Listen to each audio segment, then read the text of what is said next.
you guys on this assembly that just jump right on the bandwagon. No proof, no nothing, just total hearsay from some lefty who's in his boxers sitting in his mama's basement. And sir, we're happy to listen And you guys to are your listening comments to 'em. tonight, but you're not going to attack any person or individual tonight. Oh, but they attack me and you jump right on the bandwagon. Point of order, he never attacked anybody individually. No, but that's what they do. God forbid I speak out or anybody likes me speak out who's not a lefty. And then you guys jump right on the bandwagon. You guys are getting ready to open yourselves up for one hell of a lawsuit. I'm not talking about the city. All you guys know who my lawyer is. And I'm pretty sure I don't think he's lost a case in Sitka yet. I'm going to start suing you guys individually if you guys keep it up. I'm telling you, we are your constituents out here. We are the citizens of Sitka, and you guys cannot be running roughshod over somebody's word from Palmer, Alaska, who we don't even know, or at least I don't know. Maybe he's buddy with you guys. I don't know. But I just think it's pretty sad, everything that's going on, and then you guys are going to jump right on the bandwagon over some anonymous letter or email from somebody. I just think it stinks. I think it stinks to high heaven. I think you guys need to do some soul searching yourselves. I know you guys are all set up there, and you guys have been elected. And that is your time, sir. Thank you. Yeah, thank you. Are there any other comments this evening? Please.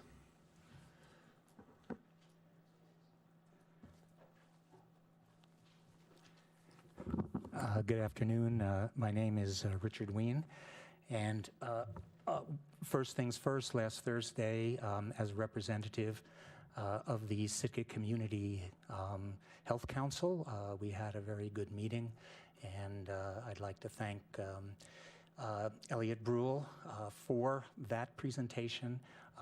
That is allegedly a confidential meeting, but the bottom line is it was very good and informative.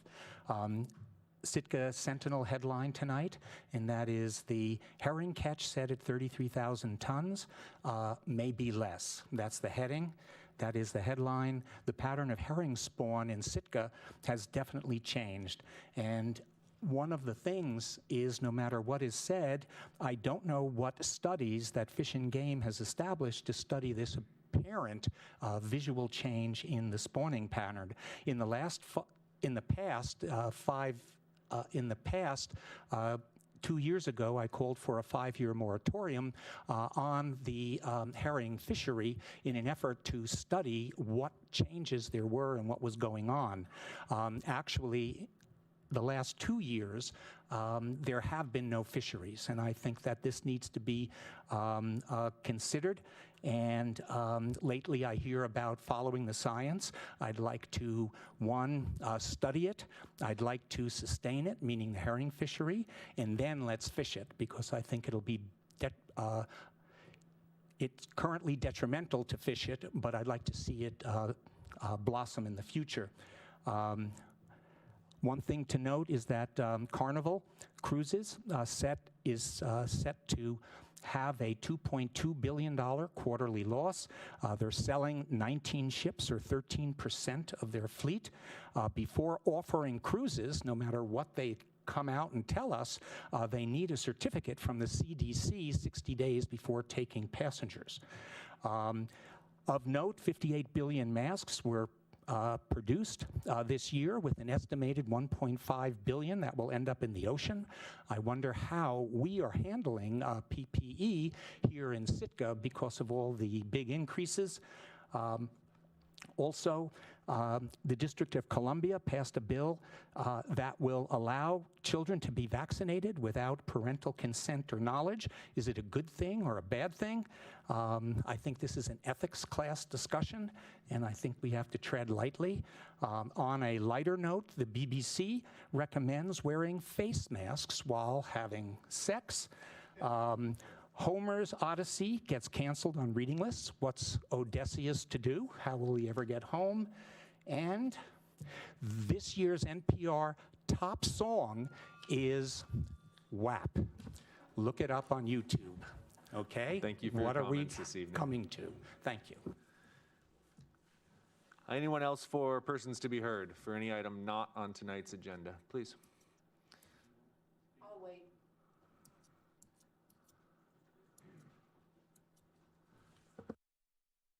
Harvey Brandt. I'm a retired educator.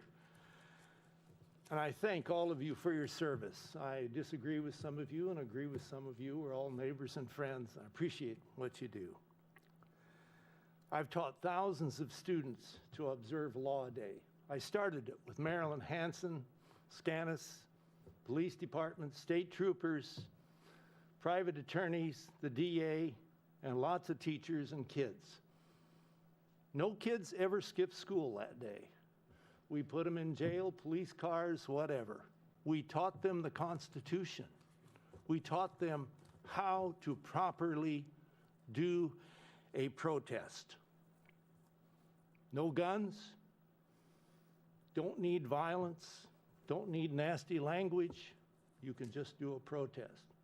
That was in 8th grade. I also taught university students the same thing. On another score, in this town, people like Patty Bicard, bless her soul, my wife, Tom Jacobson, Sarah Peterson, Dorothy Orbison, hundreds of others have helped to manage elections. And yeah, they bake cookies too. Pretty good. Voting is probably the most sacred, elemental part of our democracy. These people are not corrupt. They're not stupid. They're fair-minded, decent, generous citizens. They work hard at running honest elections. The very foundation of our democracy is being challenged by a propaganda technique called the big lie. I wouldn't say I'm expert, but I'm pretty knowledgeable about propaganda techniques of Nazi Germany, and I might add, early in our American history. You tell the big lie again and again and again, and then you tell it again. This propaganda technique works. It worked for Hitler, it works for Trump, it works for anyone who tells the lie again and again and again. I have visited the killing camps in Germany, Dachau. If you haven't been there, you need to go there to understand what the big lie will do. I have read the propaganda literature. I've taught my students in the past how to interpret propaganda. No proof, no evidence, 88 judges, at least 60 cases. And we've had these mind-numbing exercises used in trying to upset the decision of millions of Americans who voted for president, using the big lie. It didn't work. To say that election officials... Thank you for your time this evening. Okay, I would just like to add one little thing. Silence is a statement. Please do not be silent in the face of And in this. fairness to everybody Thank else, you. Sure. thank you. I get it. Thank you. I think there was another couple, at least one more persons to be heard, please.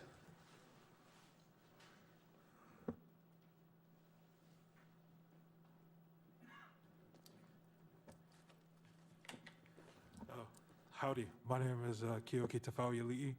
I'm new to your community, and I appreciate you guys letting me be here. I spent 12 years as a security guard and ran into a rough patch. I was homeless for a little bit and was surrounded by some pretty unsavory characters and had to do some unsavory things in order to survive. And through Medicaid and going through some rehab programs, I found myself here in Sitka. And I decided to go ahead and extend my stay here because I really like the vibe of this place. You know, Marshall is, I think he's a misunderstood man for sure. You know, he needed an employee, I needed a job, and he gave me one. He's a guy who, you know, he doesn't like excuses. He respects results, and he treats everybody fair, including myself. I think it's kind of weird that, you know, every now and then, like, you know, some people will say, oh, you got a black guy working for you, and I'm not even black. You know, you think that changes anything? And I think it's kind of sad that you have to have a token black guy in order to be validated as, you know, not being a racist, which is kind of what he's been painted out to be. But I've never been treated any different by him. And he's the kind of guy who will back his employees, like, with whatever it is that he can. And I mean, my roommate works for him as well for the tree company. They keep the lights on.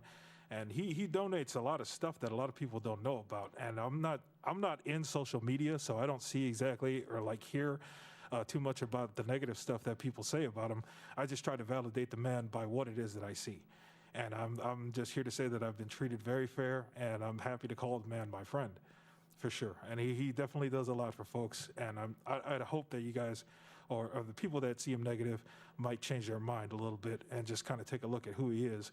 I mean, he doesn't have a filter, that's for sure, but life is short. And he's very passionate about this country and about this community. And I wish that I, you know, believed in anything as much as he believes in this country and he believes in the people of this community.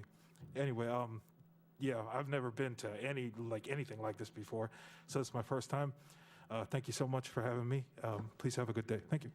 Thank you for your time and welcome to Sitka. We're glad to have you.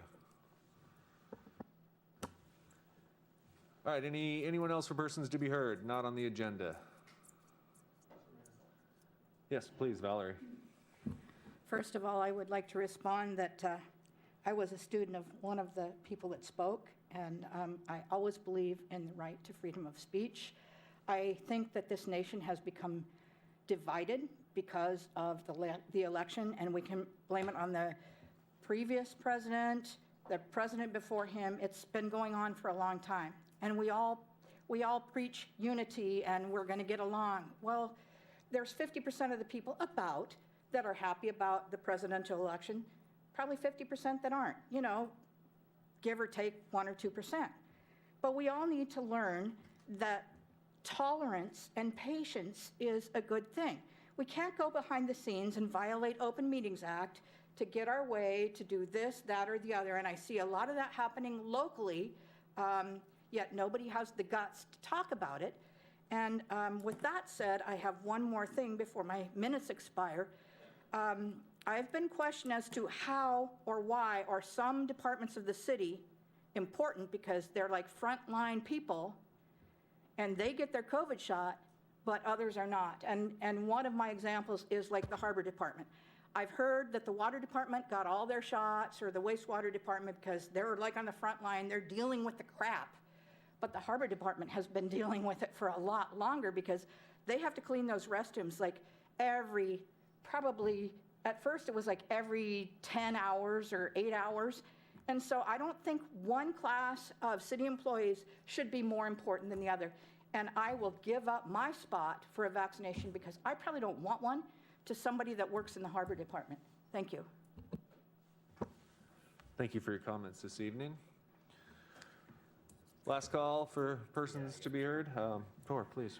Yeah, I actually spent a fair amount of time this afternoon running this up. I'm gonna edit it a bit. But I think it is important for elected officials at all levels to express their dismay at what happened in Washington, D.C. last week. That our country is based on the democratic process and upholding votes. I really, frankly, appreciate Harvey mentioning the really hard-working election officials and the attacks on them over the last few weeks. And I think it's important that we remember that democracy is the foundation of the United States, and that the people who attacked Congress last week did not represent democracy. They represented, at best, totalitarianism or dictatorships. And I bring it up for a few reasons. One, I think every elected official should express their support for our democratic system, and also to hope that people who were supporting those folks or felt like they were part of that group could maybe look at themselves a little bit and say, is this really what I support? I mean, people who say they support the police and they're murdering police. You know, I just can't tell you how dismayed I was by that. I wish I could say I was surprised. And I hope that here in Sitka, we have a tradition of listening to people, even when we don't agree with them, and that as long as we keep it peaceful and don't try and subvert our democratic system, we'll be all right. But I felt that it was important that we say something to say that that isn't us. So I'm done. Thank you. Anyone else for persons to be heard? Welcome.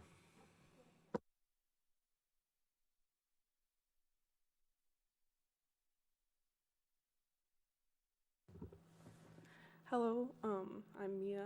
I am a little nervous to speak, but have chosen If we could get your to. first and last name for the record, please. Thank you. Mia Navarez. And I just wanted to speak about the things that I've heard and kind of about what has taken place over the weekend, and that this behavior that I've seen from certain people in town shouldn't be, I guess, swept under the rug and should be kind of seen. There was a comment made on Parler that said, "Let's fight. I hope every politician, media types, and the heads of the social media in this country are hunted down and beat to death. Time for a reset, and war is the only way." It's a little troubling to see these things said by people in the community, and videos made by those people calling personally me a B word and a C word, and in the same breath, in the same video, talking about killing people. It's a little frightening. So just, I think, heeding those words, and that it does scare some people. So that's all I'd like to say. Thank you for your comments this evening. Anyone else, persons to be heard?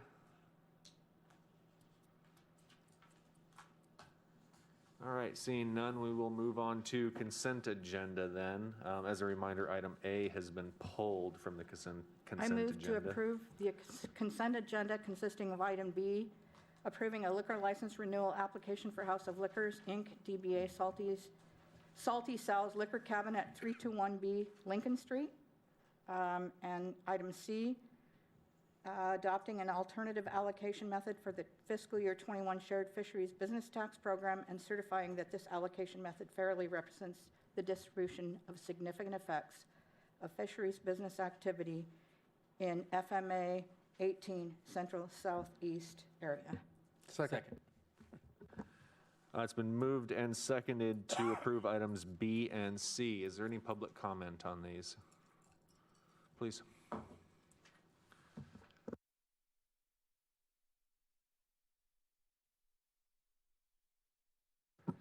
I certainly agree with giving a license to the House of Liquors Salty Dog. An important thing to notice is that in item C, the alternate allocation for shared fisheries business. This is something that has gone on for a long time. It has been money that has been allocated without having any disputes. In order for Sitka to change that allocation as it exists now, they'd have to totally cost out all the costs related to these fisheries. And the current system of the alternative allocation is excellent. And when you consider the money involved, where Sitka's share is $4,444, which is 34% of the total, I think that this is a wonderful way to keep the peace among all the communities that this is divided between. So, thank you. Thank you. Any other comments on items B or C, the consent agenda this evening? Seeing none, assembly deliberation. Sarah? Okay, on the motion to approve the consent agenda consisting of item B and item C, Mayor Eisenbeis, Yes. Ms. Nelson, Yes. Ms. Himshoot, Yes. Mr. Christensen, Yes. Mr. Knox, Yes. Mr. Mosier, Yes. and Ms. Duncan. Motion passes 7-0. Moving on to item D. I move to reappoint Mike Nurko to a 3-year term on the Port and Harbors Commission. Second. It's been moved and seconded to reappoint Michael to a 3-year term on the Port and Harbor Commission. Is there any public comment to this appointment? Please.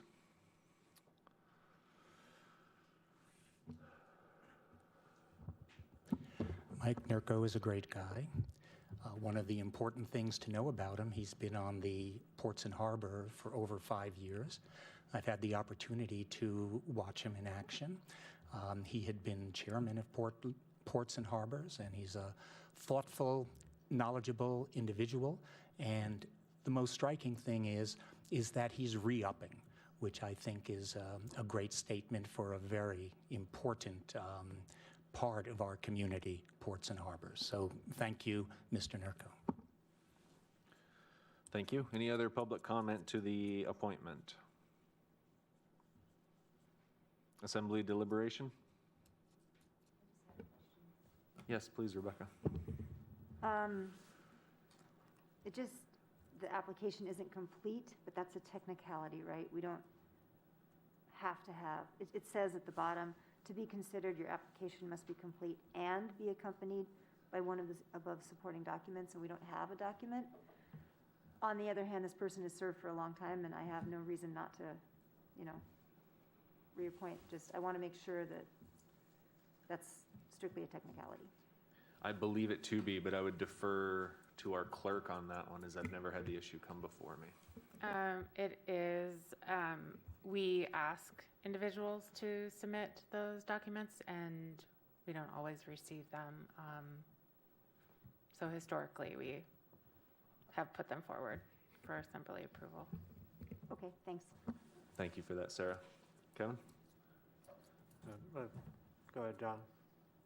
In the over 20 years that I've sat at this side of the table, I mean, not that I've sat here for 20 years, but the years that I've had experience since like 1998, we've never disqualified an applicant for not having the extra page. We have a hard enough time finding people to be appointed to these boards, so I would not say that it's incomplete. Thank you. Yeah, and the only thing that I was going to say is that, just to echo what Dr. Ween said, Mike has been a great voice on the Port and Harbors Commission, bringing a unique viewpoint as somebody that works on boats as a shipwright, and he's been a great asset to the commission and to the voice of the commission there. So thank you, Mike, for re-upping.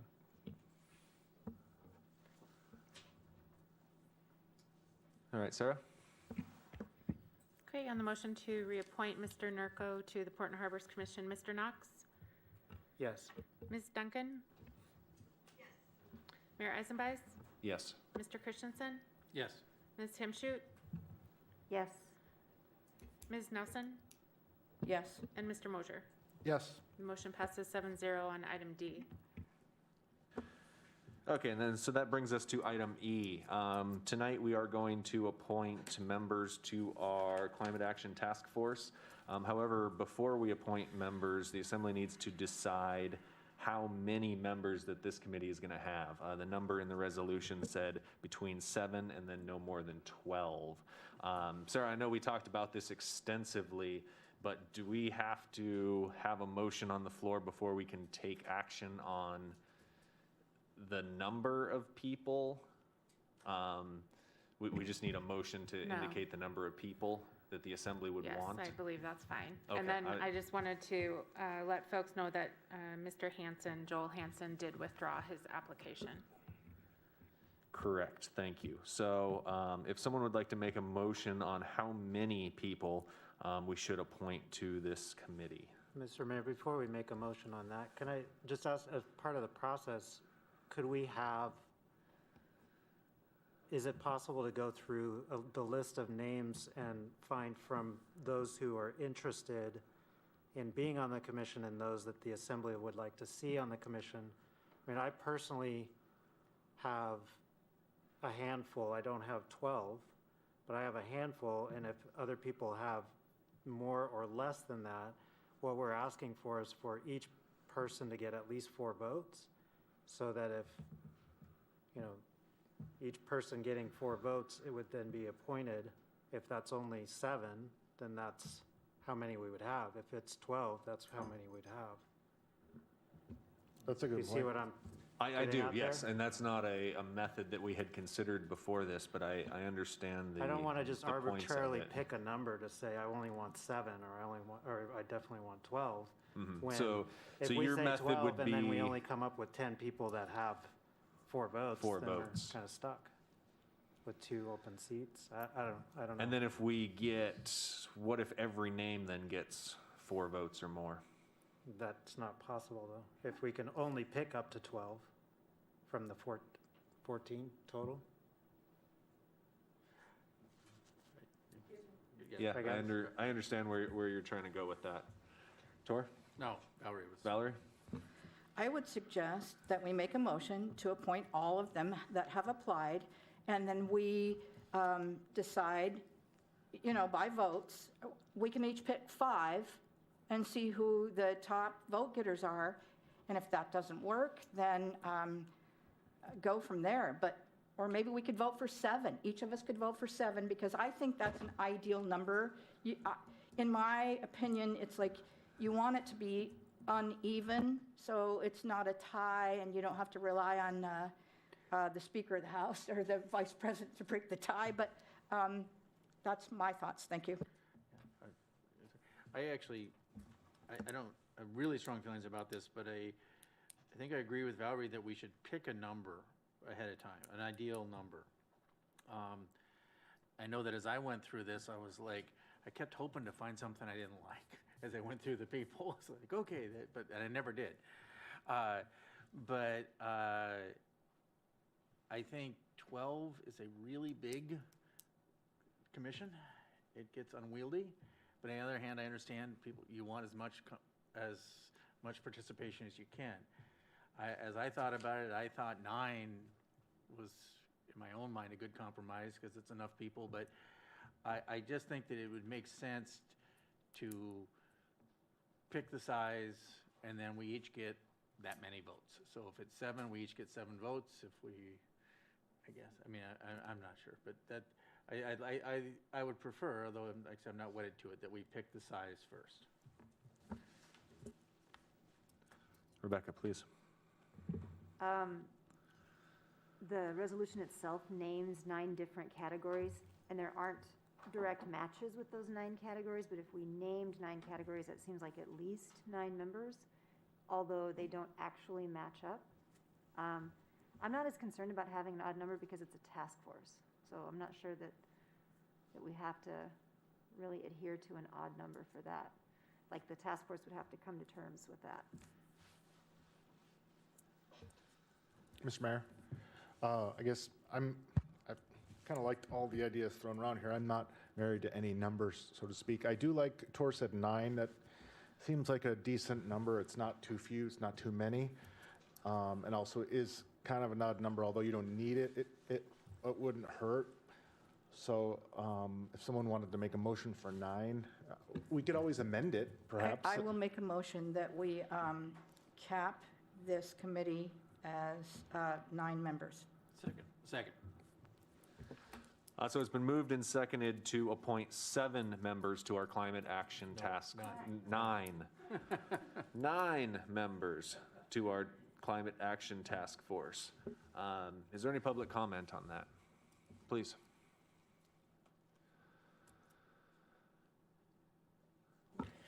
Richard Wien, Freud Speaks. The important thing here, with Ms. Himschoot mentioned, that this is a task force and not a commission. And therefore, we should treat it something like the big fishery boards. And in essence, the more thought and conversation, the better the result in these types of things. I looked over the list, and I know many of them or am aware of many of them. And even though all of them have a certain similarity in outlook, they all have vastly different experiences. We have my certain number one choice, which is Darby Osborne, but we also have people like Elizabeth Bagley, who is just a new member to our Sitka community, but is well-educated, PhD, MS, and bachelor's from University of Wisconsin, on Wisconsin, Lake Mendota, and Winona.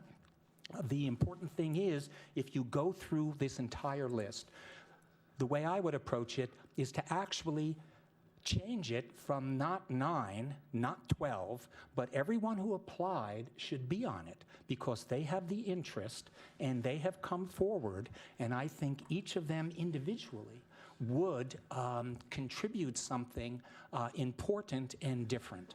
So my bottom line is, for this particular notion, because it's a very interesting and important topic, I think that the members who came out need to be.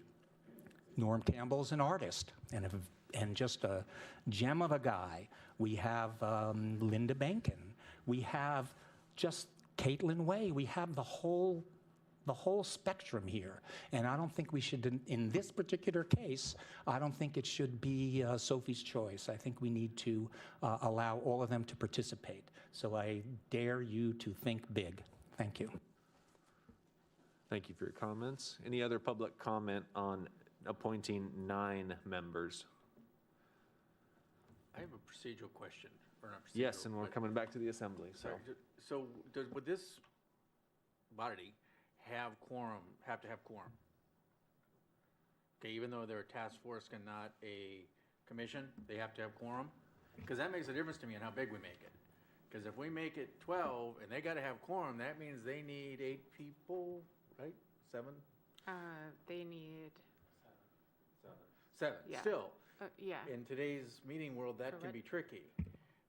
So but if it's a task force, does it really have to have quorum? Yes, that's my understanding, is I was treating this as all of our boards and commissions. It will be noticed, it will be advertised, there will be meeting minutes. So yes, there would need to be a quorum. So if it's approved at 9, the quorum would be 7, you're saying? Or 5? 5. I think that's a doable number. I think that's a realistic number to be achieving a quorum on a regular basis. And it also appears that all the applicants are extremely interested in this task force. So I believe that making a quorum should be fairly easy with them. Rebecca, please, on appointing 9 members to this committee. Yeah, I brought up the 9 categories, not because I think 9 is the right number. I'm actually more going towards the 12. And it is hard to get more done with 12 people. I agree with that. On the other hand, this is an incredibly impactful and talented group of people who came forward. And like Ms. Nelson pointed out earlier, we don't always get to fill every board or commission. We have the chance to do that here no matter what number we choose. So I like the idea that Mr. Knox came up with of maybe going through and seeing how many get the 4 votes and whittling down from there. But the motion on the table is 9. I'm going to say I'm opposed to 9. I'd like to go for the full 12 or possibly a different method. Thanks. Valerie? And I will say I respectfully disagree with Dr. Ween after serving on boards, commissions, and whatnot, and the ones like the LEPC committee, where you have to have so many from each category. It's been a challenge in the 20-some years that I've been involved in this kind of stuff to get a full quorum from each of those categories or to show up for the meetings. And so it becomes kind of like a boondoggle. I think 9, I mean, and I have 1, 2, 3, 4, 5 on my list that Dr. Ween mentioned. So I think if we vote in favor of the 9, that we can get a good task force. And if they come and say, I mean, the first thing is they're going to figure out how they're going to fit in. I mean, we had talked one time about doing merging them with the health needs or whatever. So I'm in favor of the 9. Thank you. Please, Rebecca. I think I know the answer to this, but I just want to pose the question in case. We do have in there that we intend for a commission to be formed. At that point, we could revisit the number of members? Yes, that would be an opportunity in the future. Thanks. Yes, please, Crystal. As I took all of the applicants I went through, I felt like we had a really strong pool of folks who seemed really excited about the thought of driving us in this healthy direction. So I did rank it, and I came up with the top 12. And so I think I would also agree if you have people who are willing to serve, and you have people who have their different strengths in this area. I also was hoping that we would come up with a higher number. I have it ranked, so if we do agree with 1 through 9, who's on that list. But I do think that there were people in 10, 11, and 12 who also would contribute to this new group, and they'd come up with their ideas. So I love the diversity that we saw coming through, and so I guess in alignment with Rebecca, I also thought that we had 12 solid candidates who could really contribute to. Thank you. Any other comments on 9 members? Sarah? Yep. Well, Mr. Knox, did I you? was just going to say that I would rather see it as a higher number myself, and we'll be voting no on the 9. I wish I could hear more from other people, because I'm not wedded to this at all. I'm sorry, is it okay? Yeah, please.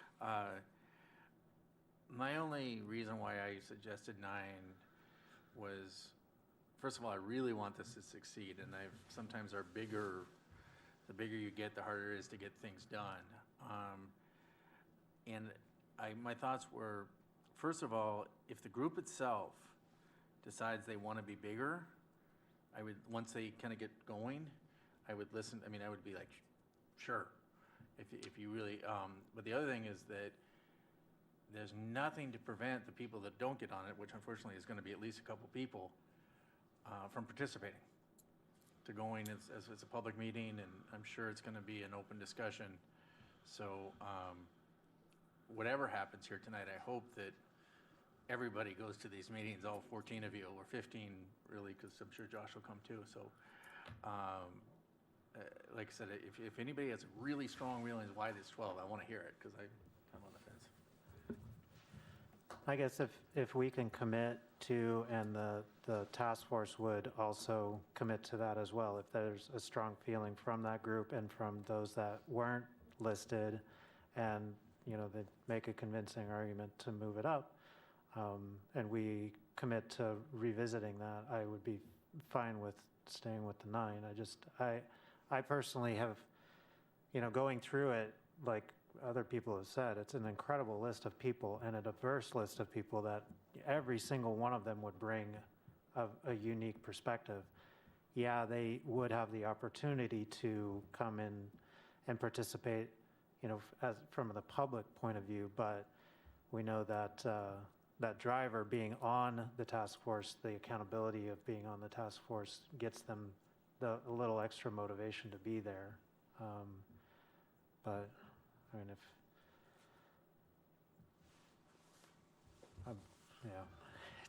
it's really, in my head, I'm just having a really hard time trying to figure out which one of the others that I would whittle off. Because, like I said, they have strengths that I would love to see on the task force. Rebecca, you had another item? Yeah, I just want to confirm that the quorum is actually just 1 over half, so 7. If it were 12, it would be 7. If it were 9, it would be 5. Yes. Okay, thanks. All right, Sarah, a vote on appointing 9 members to the Climate Action Task Force. Mr. Christensen?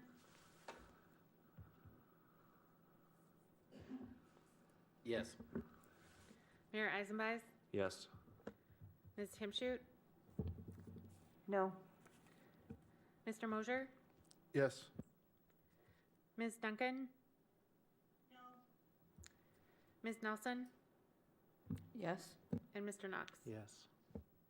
Okay, the motion to appoint 9 passes 5-2. Okay, so now the Assembly has decided that 9 members, initially anyway, will sit on the Climate Action Task Force. That brings us to then nominations of the names. Before we go through the process of nominations, does anyone need a recess to re-rank their names? I know I came in here kind of thinking I was going to choose 12, but if people need a recess before that, I'm happy to give it. Kevin? Maybe, I was gonna say, maybe we could ask if there's any members here to speak to us, because that's gonna make a difference on my ranking. Yeah, I was going to say the same. They- I I have, mean, if I have anybody one here would like to question that I speak want to to it. ask a few of the applicants. Or if, I would make Agreed. a motion to nominate the full slate of applicants, and if we vote on that, then we each, if I get a second, then each of us can vote for 9 people, and we see where it falls. That way, once we make the motion and it's seconded, we can listen to the applicants, but Correct, That and yeah, works. that is the procedure we'll head down. I was just, as a courtesy, seeing if anyone needed a little bit of time before that one. So we will move on to step 2 then, and that is the nomination of names. If I could have a motion for that, please. I move to nominate the full slate of applicants. Second. It's been moved and seconded. Is there any public comment on the nominations? Can I read the list of applicant names? Yes, please. Okay. That'd be most So helpful. those nominated are Elizabeth Begley, Kent Barkow, Linda Benken, Elizabeth Borneman, Norm Campbell, Molly Greer, Kathleen Kreis, Olivia Magnai, Leah Mason, Darby Osborne, Willoughby Peterson, Catherine Riley, Caitlin Way, Caitlin Woolsey, and that's it. Thank you. Is there any public comment on or for any of those applicants? Please.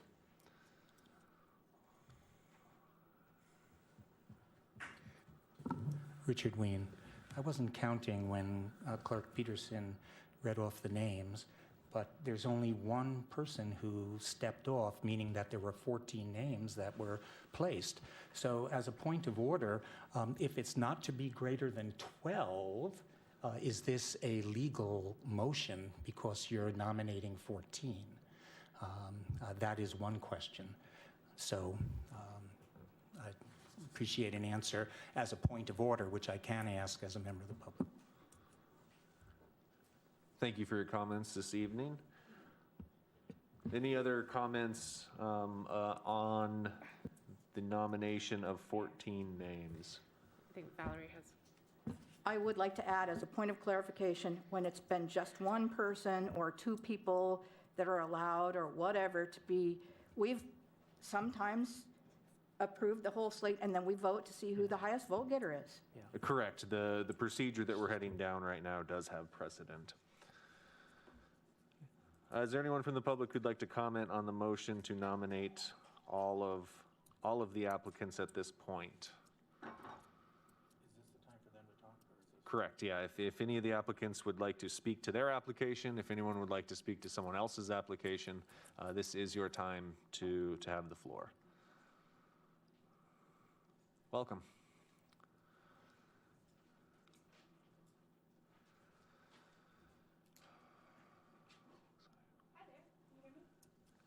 The button in the middle, there All you right. go. Hello, Assembly members. My name's Molly Greer. It's clear you have a ton of great applicants, but I'm so excited for the opportunity to serve on the Climate Action Task Force and potentially alongside all of these other great folks. I've been visiting Sitka for over a decade, and I'm thrilled that I can now call this town home. One of the blessings for my family in this pandemic has been that my husband and I have gotten to move back to his hometown and begin building a life here. So I'm eager to give back to my community by sharing my expertise in science, renewable energy, grant writing, science communication, all of which I feel will be useful to the reestablished task force. I first and foremost offer my skills as a scientist.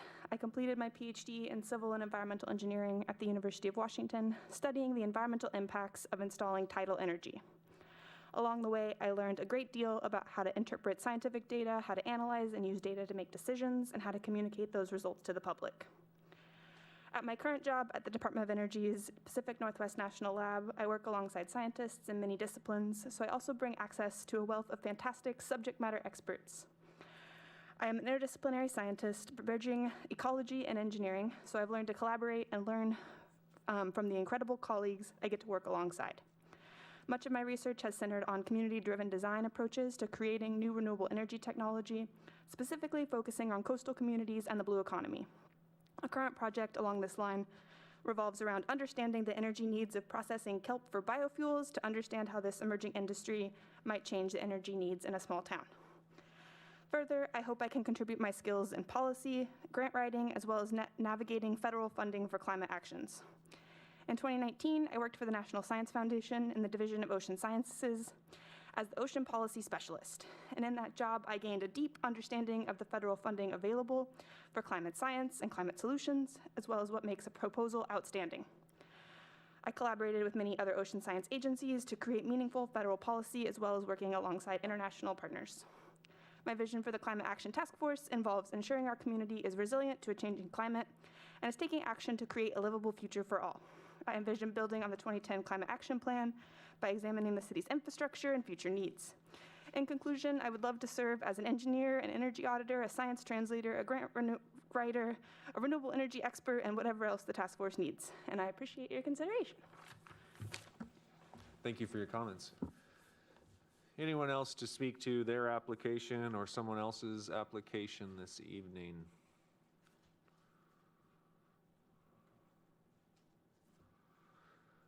All right, seeing none, that'll bring it back to the assembly for deliberation and then voting on your 9.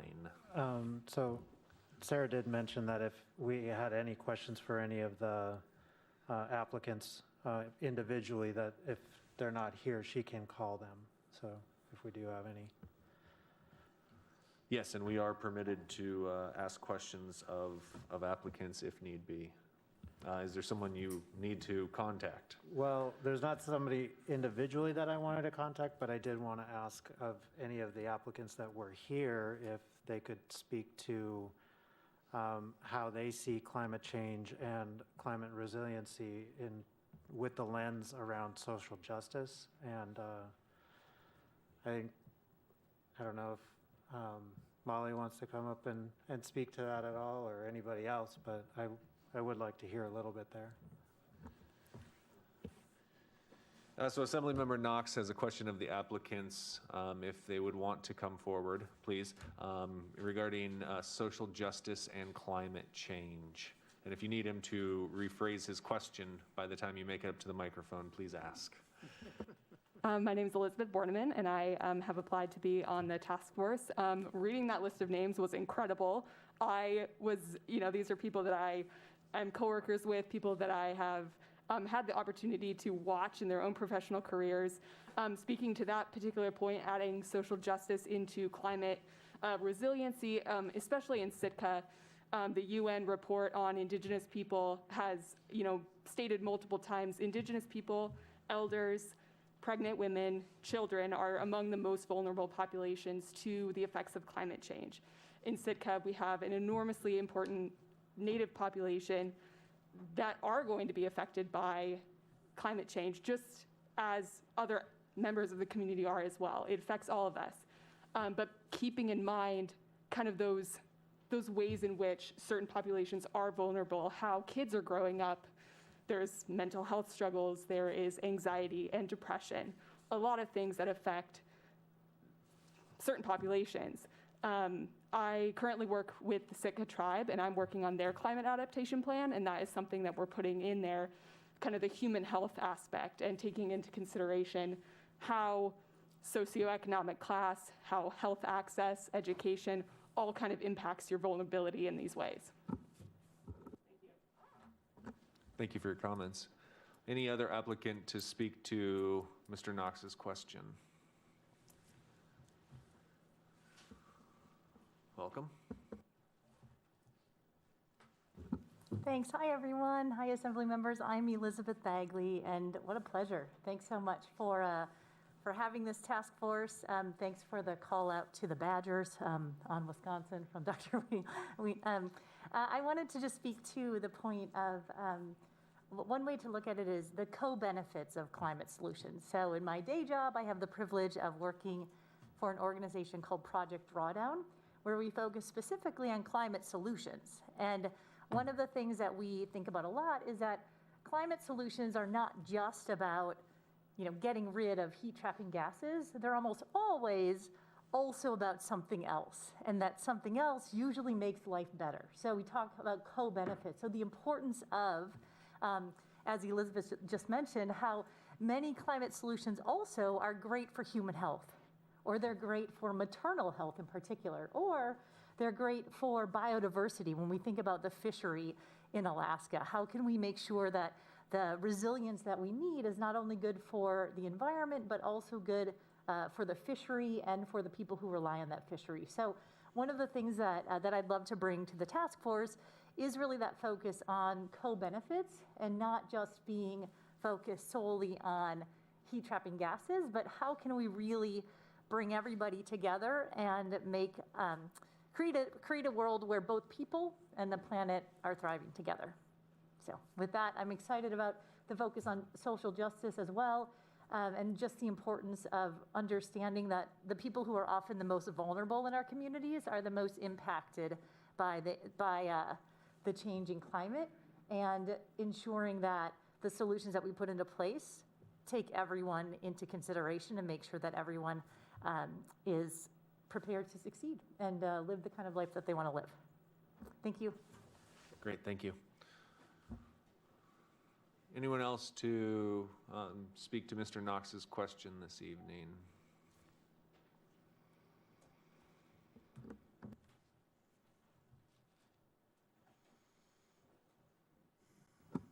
Hello, my name is Catherine Riley. Thank you for the opportunity to speak. Thank you for doing your due diligence with this great slate of candidates. And I'm really happy that we have so many people who are willing to serve Sitka in this way. Per Mr. Knox's question about how we see climate change and climate resiliency with a lens on social justice, to reiterate what some of the other folks have said, we know that climate change disproportionately impacts folks who are, most marginalized in our communities or have the least access to make changes in their life that might lower their carbon footprint. So any sort of climate action that we are going to pursue as a municipality and as a community really needs to have an equitable focus and see how we're making changes to the folks who are least able to make personal lifestyle changes. For me, one of the things that I was thinking of was how can we turn the ride, and explore electric vehicle options for our public transit options rather than just encouraging people to get electrical vehicles, which is a great solution, and for those who can afford it, definitely a great investment. However, realizing that that's not going to be a solution for everyone, and making sure that we're exploring that full range of options so that everyone has access to making changes to their lifestyle. That's just one example, but definitely a focus on involving the tribe in these conversations and seeing how we can work together, with the assembly and also the other sovereign government in town that is able to really invest a lot in these actions to make sure that we have an equitable spread. Thank you. Thank you.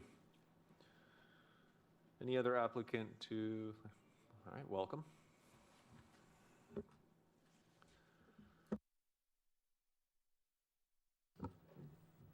Hello, my name is Darby Osborne. I just want to quickly echo just the voices of those who have come before me. Everything they said, I 100% agree with.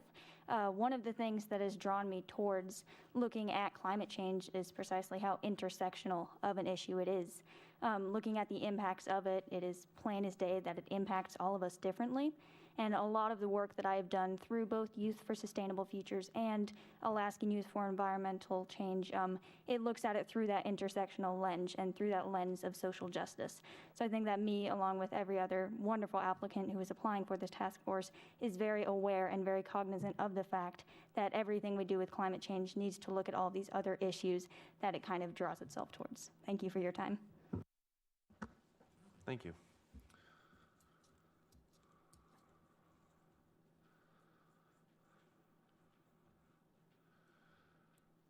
Good evening, welcome.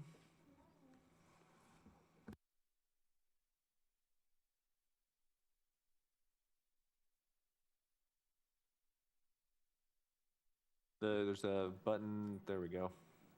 Right here? Yep, you're set, Oh, Can you hear me now? We can, thank you. Okay, sorry. I'm Caitlin Woolsey. I also want to second what I heard from the speakers before me. And I think part of what draws me to be on this task force is that it is such an important social justice issue for our community. And I'm a teacher, and I think a lot about our youth and the world that we're creating for them. And I want to be a part of making sure that everyone in our community gets heard and has their needs met by the decisions we make that will impact the very distant future for our town. Thank you. Thank you.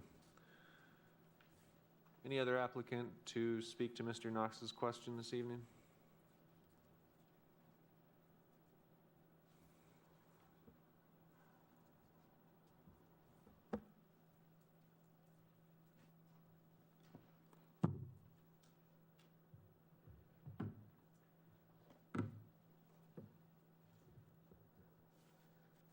And your microphone's on already. You're all set.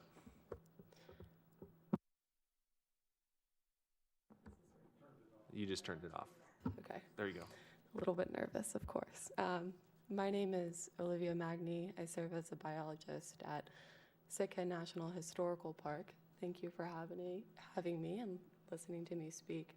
In response to the question asked in regard to social justice, human communities in close connection with coastal environments such as ours are particularly exposed to ocean and cryosphere change, such as sea level rise, extreme sea level, and shrinking cryosphere. Other communities further from the coast are also exposed to changes in the ocean, such as extreme weather events. Today, around 4 million people live permanently in the Arctic region, of whom 10% are indigenous. The low-lying coastal zone is currently home to around 680 million people, nearly 10% of the 2010 global population, projected to reach more than 1 billion by 2050. It's an issue that beyond, as a fisheries biologist, this is something that I think about each day. And I've often heard, in my own life, it's been echoed that a person's character can be determined by how they advocate for those who do not receive advocacy on their own. And I've thought of that in particular regards to the inhabitants of the ocean, marine mammals and fish and vertebrates. So